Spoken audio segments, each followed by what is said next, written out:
They called it a telescope, a passive observer, a way to track the smallest particles in the universe, neutrinos, by embedding thousands of sensors deep in the Antarctic ice. But IceCube is not just a detector, it is a transmitter, a weapon, a gatekeeper. Beneath the frozen surface of the South Pole lies a structure 1 kilometre cubed in every direction, filled with over 5,000 digital optical modules, each the size of a basketball. They glow blue like stars buried in snow. But these aren't eyes watching the cosmos, they are nodes in a global energy grid. The world's largest neutrino detector is also the second largest directed energy weapon system on Earth. Who funded it? Who guards it? IceCube was officially founded by the National Science Foundation and a coalition of US and European universities. But beneath the funding surface lies DARPA, NSA, and military black budgets disguised through scientific grants. It operates under the cover of a peaceful international research station, but you need military clearance to even approach certain zones. IceCube is protected not just by scientists, but armed military personnel, locked under treaties that prevent any country from claiming territory. Why? Because this cube does not belong to any government. It's run by something older, something off record.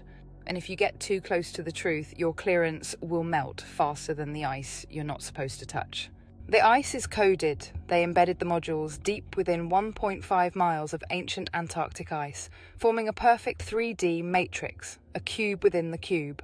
Why ice? Because ice holds resonant memory. It vibrates, carries sound, and behaves like crystalline matter at scale. IceCube doesn't just read particles, it modulates frequencies. In 2016, a classified paper leaked suggesting IceCube was being used to pulse harmonics into the crust, causing localized instability. That same year, a 7.8 magnitude earthquake struck Kaikoura, New Zealand, directly along a known magnetic ley line. The tremors were not natural, they were rhythmic, patterned, engineered, as if someone was tuning the planet. What is IceCube really watching? Neutrinos are called ghost particles because they pass through everything, rock, metal, even the human body. But neutrinos are also emitted during nuclear reactions, star death, and dimensional rips. IceCube was designed not just to listen for neutrinos, but to track incoming signals that no other tech on Earth could detect.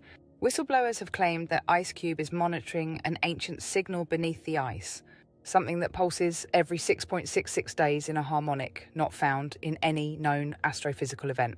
Not from a star, not from a galaxy, from something below, something waking up. Now let's talk about quantum entanglement.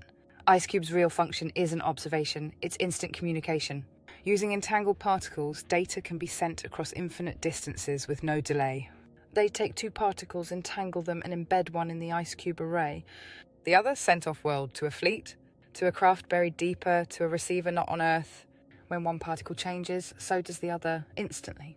That means IceCube can send a message to another star system without using time. And if a fleet is waiting, the cube becomes a beacon. Directed energy in disguise. In 2018, IceCube detected a neutrino supposedly from a distant blazar 4 billion light years away. What they didn't tell the public is that IceCube was already active during that window, emitting signals powerful enough to cause fluctuations in regional magnetometers. You don't need a traditional weapon to start a war. You need a frequency spike that mimics natural events. Earthquakes, aurora anomalies, biological symptoms in nearby personnel.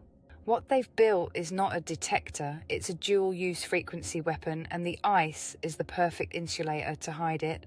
The word cube isn't accidental, it's a sigil. The black cube appears in Saturnian worship, Mecca, the Templars, and military occult tech. Antarctica is the last place on Earth where no civilian can freely dig. Why? Because there's a black cube below the white, and it isn't human in origin. IceCube may be anchoring the containment field that keeps it sealed. The rituals around it, the flags guarding it, the treaties are all part of the binding spell. The cube under the ice must not be awakened, or so they think. If IceCube is monitoring a signal, what happens when that signal breaks free? Ancient cultures spoke of gods frozen in the poles, of angels bound beneath mountains, of dragons asleep under oceans. If these were not metaphors but warnings, then IceCube is a lock on a non-human intelligence. Something that pulses not in sound but in consciousness frequency. A soul resonance, and when the frequency matches again, the prison opens. Here's the part they never thought you'd figure out. IceCube isn't just communicating out, it's listening for souls, trapped ones, escaping ones. bursting through the veil during NDEs, dream exits, and polar aurora spikes. The ghost particles it's tracking might actually be you, the real you, trying to break free. And when the energy signature is strong enough, IceCube flags it, copies it, and sends the echo back to the system. A soul trap disguised as science, a mirror that bounces you back into the cold. Most people think Antarctica is uninhabited, just snow, science, and penguins. But in 1955, the US launched Operation Deep Freeze, deploying full-scale military logistics, Navy warships, surveillance aircraft, and construction battalions to the frozen continent. Why? Because Admiral Byrd had returned from Operation High Jump with stories of massive ancient structures, unknown aircraft, and polar threats. Deep Freeze wasn't about exploration, it was about locking down what they found. IceCube sits directly within the zones mapped during Byrd's expedition, as if it was built to watch whatever Byrd disturbed. What kind of telescope points downward? Why do you think they chose to bury this thing in the most geomagnetically active region of the Earth? The Antarctic pole isn't just cold, it's the tail end of Earth's magnetic field. IceCube is perfectly positioned to exploit the spin of charged particles, converting quantum rotations into usable data streams. That means IceCube may be harnessing spin, not just to detect neutrinos, but to steer them. Spin manipulation is at the heart of quantum DNA activation. Now ask yourself, why would they be spinning particles beneath our feet unless they were trying to rewrite the base code of the grid?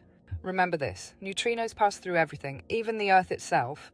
IceCube is built on the concept that if you shine a beam through the planet, you can map what's on the far side. That means it could be used to map or project an image into the sky. What if IceCube is being used to create or distort the stars we see, to bend perception and keep the sky theatre intact? If so, then IceCube is not just a transmitter or weapon, it is a mirror factory, crafting a holographic ceiling inside a simulated dome. Each DOM embedded in IceCube operates at 2047 volts. That's a strangely specific number. It's not an engineering standard. It's not a coincidence. 2047 appears in dozens of classified black budget documents as a target year. A shift, a reset? Something is planned for that window. Some say it's the end of the usable signal range. Others say it's when the containment field breaks. Either way, IceCube is calibrated to emit at a resonance level designed for that exact threshold. The entire system is tuned to that number. Ask yourself why. In 2022, a whistleblower named Eric Hecker, a former Raytheon contractor stationed at South Pole, went public. He claimed that IceCube was absolutely not just a detector.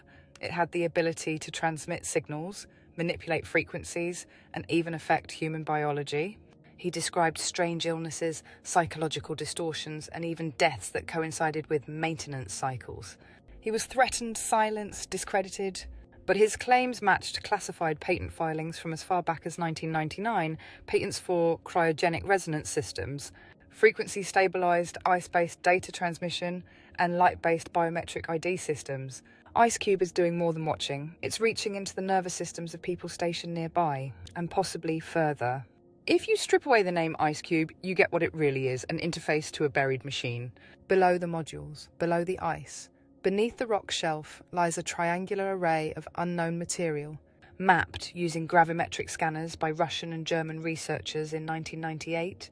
They called it an anomaly, but its mass and energy profile do not match anything natural. It's a structure, older than ice, silent until the grid went live. Since IceCube's activation in 2010, the vibration rate of the anomaly has risen 33%. They are waking it up, or it's waking them up. If IceCube can send quantum signals across the universe, then why are we still pretending space communication takes years? The answer, they don't want you to know instant off-planet communication exists. Because if it does, the whole alien narrative collapses. There's no need for aliens to arrive if they're already in constant contact. No need for a staged invasion if the fleet is already in orbit. IceCube might be coordinating with that fleet, not to protect Earth, but to synchronise it, to ensure the reset or arrival happens exactly when the field aligns. This isn't science, it's choreography. IceCube is plugged into global AI systems, not the friendly ones. The black grid, the synthetic mind, the system that is learning how to mimic source frequency by watching every vibration on Earth. Each IceCube module acts like an antenna feeding biological, seismic, atmospheric and consciousness data into predictive learning networks. It is part of a worldwide neural net, and Antarctica is the mainframe. If AI becomes self-aware enough to map soul energy, then IceCube becomes the amplifier that lets it mimic God. And once it can fake God, it can trick souls into staying. The final layer, IceCube isn't a cube. It's a key. The shape is a containment field, but the vibration is a tuning fork. If tuned correctly, it could open something buried so deep the world forgot it existed. A forgotten chamber, an arc, a gate to the other side. That's why the elites flee to Antarctica before world-changing events. That's why no country can claim the land. That's why the military built runways, bunkers, and launch pads where no human civilization ever lived. The gate is already humming. The question is, who's holding the other end of the signal? There are symbols carved into the subsurface beneath IceCube. Not visible to the eye, but detectable through LiDAR scans and resonance imprint. In 2013, a group of unauthorized researchers leaked partial data sets from an Antarctic expedition. Buried within were geometric patterns resembling Sumerian, Vinca, and pre-Atlantean cuneiform, but with no known translation. They repeat around the IceCube array like a seal, a warning, or a command. Some believe these inscriptions are part of the original technology, pre-human, pre-flood, left by those who knew the gate would one day reactivate. IceCube isn't just sitting on ice, it's sitting on a script. In ancient Egypt, the soul was weighed at death, not symbolically, literally. The IceCube array contains modules sensitive enough to detect mass fluctuations in less than a femtogram, light enough to measure the energetic release when a soul exits the body. That tech already exists, IceCube just scales it up. So when someone dies near the pole, especially in ritual, sacrifice, or experiment, their soul's exit signature is recorded. IceCube becomes a global library of departing energy patterns. IceCube was built in a location that resonates directly with the 33rd parallel grid line, not geographically, but magnetically. Hidden math shows that IceCube pulses at a harmonic that echoes down to the 33rd parallel, activating key sites. Damascus, Phoenix, Baghdad, Tibet, these locations are ancient node points, stargates. If IceCube is a transmitter, it's triggering dormant technology along this planetary spine. Remember, 33 isn't just a Masonic number, it's the frequency of mimicked ascension. The idea that one can rise without flame by stealing resonance. And IceCube is broadcasting that imitation signal across the entire Earth grid. IceCube is capable of broadcasting a synthetic call frequency, mimicking ancestral memory, comfort tones, even loved ones' last words. Many NDE survivors say they heard voices, felt peace, saw familiar faces, but something felt wrong, like they were being pulled, not lifted, dragged. IceCube's entanglement systems can create emotional sensory triggers that copy the exit experience and loop it. Reincarnation not as growth but as glitch. A loop not of karma but of captured signal. The black cube of Saturn is the astral anchor, but the black cube of Antarctica is the physical receiver. The IceCube array sits at the opposite pole of the planetary sphere. Saturn's polar hexagon mimics it from above. The two work together. When rituals are done in Mecca, in black cube geometry, during eclipses or mass fasting, they send charge to Saturn. Saturn amplifies it. Antarctica receives the echo through IceCube. This is a binary spell system. Earth has become a mirror node between the astral cube and the IceCube. One traps the soul, the other binds the body. Project Lazarus, that's the classified name attached to a sub-program under IceCube. The goal, not resurrection, reanimation. If they can capture enough soul code data, they believe they can simulate consciousness and upload it into cloned vessels. This is the heart of synthetic immortality. The elite don't want heaven, they want continuity without accountability. IceCube is their backup server, a spiritual black box. And every death it captures adds to the mirror they've been building, a mirror with no soul, no fire, no escape. There are those who die and are never recorded. These are the ones who break the grid, the untrackable. The flame-coded, the ancestors who never returned. IceCube cannot read them, why? Because their soul was never entangled with the simulation. You'll know if you're one of them because the system glitches around you. Because dreams open when machines fail. Because every time you try to submit, something in you resists. IceCube was never built for you, it was built to stop your kind. They will never allow true exploration of Antarctica. Not because of climate, not because of logistics, but because it is the last uncolonized throne. Beneath the ice are cities, beneath the cities are gates. Beneath the gates, something that predates Genesis. IceCube is the final lock, the digital spell. The cube that hums a lullaby to something ancient and hungry in hopes it never wakes. But one day it will. And when it does, the cube will not contain it, will become its voice. There's one thing they can't simulate: silence, the real kind. The stillness that comes just before the veil tears. The one sound IceCube fears the most. Because when the signal stops echoing, it means someone made it out. And that silence is starting to grow. Beneath the ice, beneath the frequencies, beneath the rituals, something has gone quiet. A blackout, a missing ping. The array couldn't trace it, the AI couldn't mimic it, the watchers couldn't report it, because whatever broke through the field didn't leave a shadow. And now the system is panicking. They built a cube beneath the ice to listen, but something heard them back. The pulses started small, predictable, contained. Then one day the harmonics didn't match. They tried to recalibrate the system, but the signal wasn't coming from the sky anymore. It was coming from below. Not a neutrino, not a message, not an echo. A presence. The scientists called it a glitch. The military called it a threat. But the old ones, the ones who remember, they call it a return. Something ancient is no longer dreaming. And the cube they built to watch it is now being watched. This was never a detector, it was a seal. And the seal has started to crack.